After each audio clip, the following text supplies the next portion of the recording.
All right. What's up, guys? This is Tellman Knutson. Welcome, welcome, welcome. You know what this is? It's episode 132 of the Get Shit Done Show. Welcome to the Get Shit Done Show, everyone. My name is Tellman Knutson. I'm the founder of the Get Shit Done Show. We go live every day, 7 days a week. And we're a community for entrepreneurs.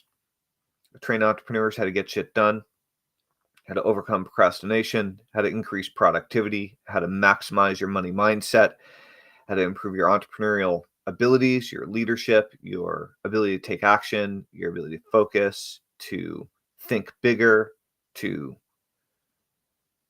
operate at a higher level.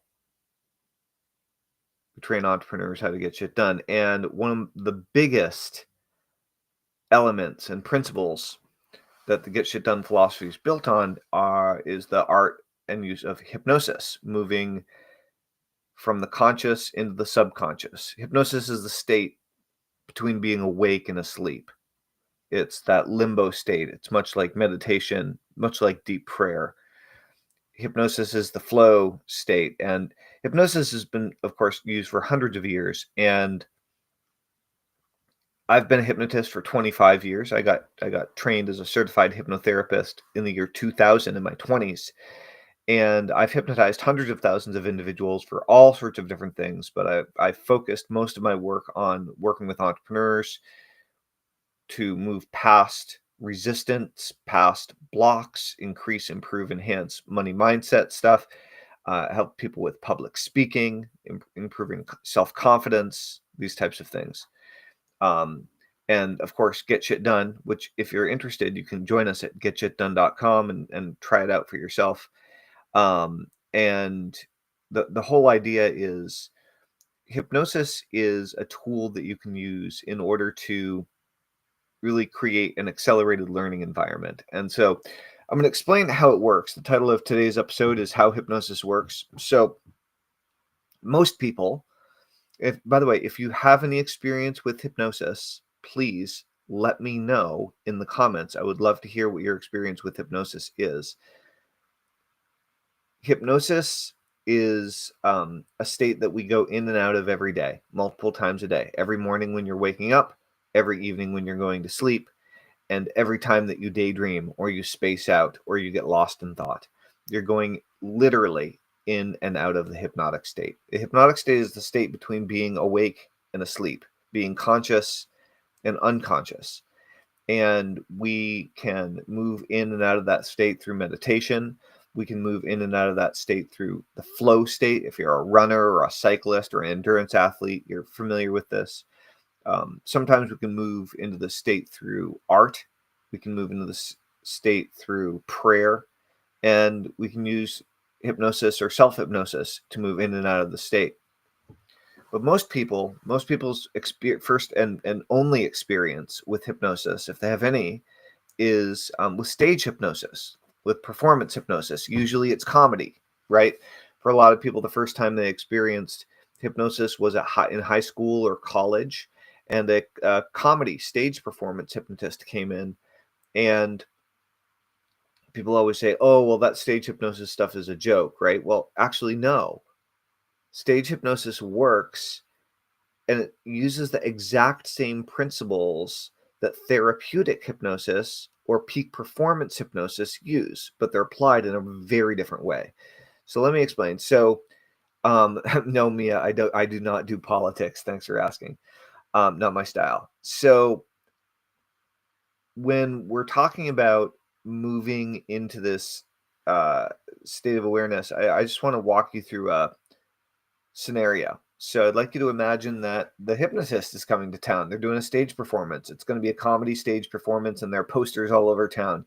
Maybe you're a college student, maybe you're a local, whatever it is. It's coming to the local performance theater, and you've always wanted to go see a hypnosis show. Maybe you're a little skeptical. You don't know if it's real or not. You're curious, and you're going with maybe your partner or a close friend, and you decide that you're going to go to the show together. Now, before you go to the show, you and your friend or your boyfriend, your girlfriend, whatever it is, you both make a decision. First of all, you make the decision to buy the tickets to go to the show. So you make the decision that you're going to find out more about this hypnosis stuff. You're going to check it out. The second thing is, there are going to be people up on stage, and it's a comedy show. So there are going to be people up on stage who are doing silly things in front of the audience.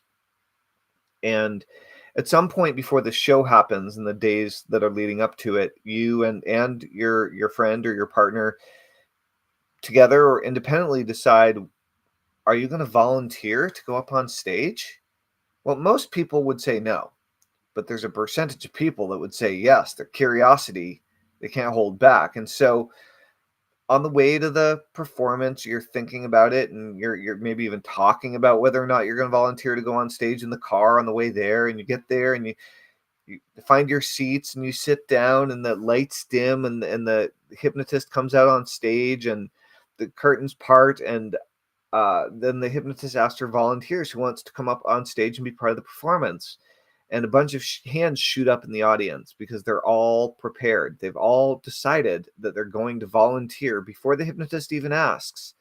They decide that they're going to volunteer to go up on stage and get hypnotized. So they decided. Not only that, they bought tickets to go. They spent money to go and get hypnotized on stage. And in some very busy hypnosis shows, you actually pay extra to get into the volunteer section, right? To be considered to go on stage. And so then the hypnotist brings quite a few people, usually to start with, up on stage. And so during this process, what ends up happening is usually between 20 and 25% of the people that are up on stage slowly and quietly are tapped on the shoulder and asked to go sit back down in the audience. Now, why is this? The reason is because they're resistant. They're making things difficult. They're not following directions. Now, this can happen for different reasons. It can happen because someone's intoxicated. If it's in an area where someone maybe had too much to drink and they're feeling a little feisty and they're not listening to directions very well, that's someone who might not be a very good subject for stage hypnosis. It can also be that someone is really so anxious that they just can't manage to chill out enough because they're, maybe they didn't really want to go on stage, but the person that they were with dragged them up on stage and they really didn't want to be there.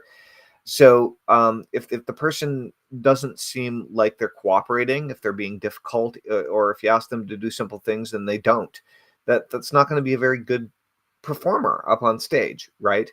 And so you'll usually see 20 to 25% of the people who are up on stage slowly get tapped by the hypnotist assistants, usually, and asked to sit back down. So you end up with a group of people who want to be there and who are willing to follow the instructions of the hypnotist. And then the hypnotist proceeds to do hypnotic induction, which is usually a short relaxation session. And everyone closes their eyes and they lean back in the chair and they're all relaxed and in hypnosis. It takes a few minutes. And in many cases, a few seconds. There are even things called rapid inductions that hypnotists use all the time, especially for stage or performance hypnosis. And so then, while up on stage, the hypnotist might ask someone to sing and dance like Elvis, to cluck like a chicken, to act or say or do very silly things on stage in front of hundreds of people that they do not know. They wouldn't normally perhaps have the confidence to do this, or they might be too self-conscious, but they don't feel those things while they're in hypnosis. And the reason they don't feel those things while they're in hypnosis is because they volunteered to go up on stage and be hypnotized. And hypnosis is an amazing thing. When you learn how to use hypnosis in order to optimize your performance, it completely changes the game. Now, all these people are up on stage and they're doing silly things in front of all these people. All the while, the world's greatest fear is said to be fear of public speaking. How is this possible? Hypnosis makes it possible. And so all of the clients have volunteered. They're all willing and they're all okay with making a fool of themselves up on stage in front of all these people. Then they're asked to go sit back down. Maybe they feel a little embarrassed about what they said or did, but it was fun, and it was moral and ethical and all these things, and everybody's good. So everybody goes and sits back down. There's no difference between that process and when someone comes to a hypnotist to quit smoking, to lose weight, or to overcome their insomnia, or to reduce their stress, to improve their money mindset and their belief about what they're capable of making and what they deserve to make. There's no difference when the volunteer says, I want help accessing this new way of thinking, this new way of being, this new way of feeling. And hypnosis is an incredibly powerful tool to give you access to handling old situations in new ways.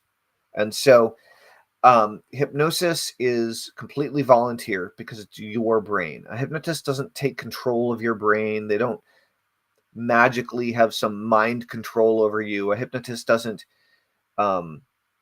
pulling the strings. A hypnotist is teaching you how to access your own subconscious mind through the process of hypnosis or self-hypnosis.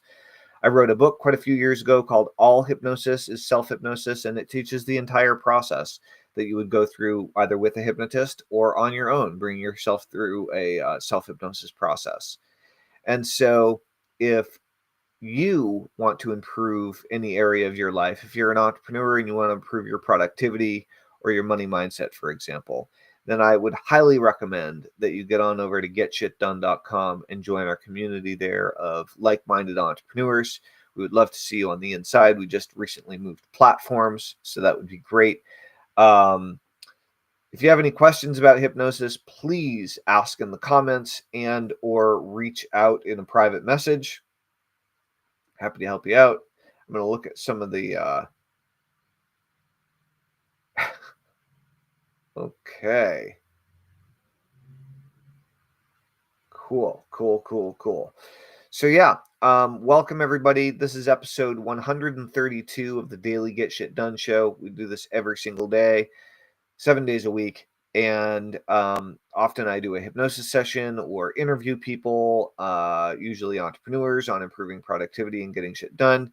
If you have questions about getting shit done or being an entrepreneur, I've been an entrepreneur for, since I was 19. I'm 48 now, so it's going on 30 years. Pretty awesome. And most of the time these days, I work with people up in the old noggin. So if you want to supercharge what is going on for you as an entrepreneur, get on over to getshitdone.com, join getshitdone.com, and you can experience the Get Shit Done session for yourself right now, tonight. All right, guys, I'm going to keep this episode short. It was about 13 minutes. I'm going to sign off. It was really great having you here. If you enjoyed the Get Shit Done show, then please follow me on whatever platform you are watching this on. Like this video, respond to it, send me a private message, and let me know if you have any questions or if there's any way I can help. All right, guys, over and out. I hope you have an awesome evening. We'll see you soon. Bye-bye.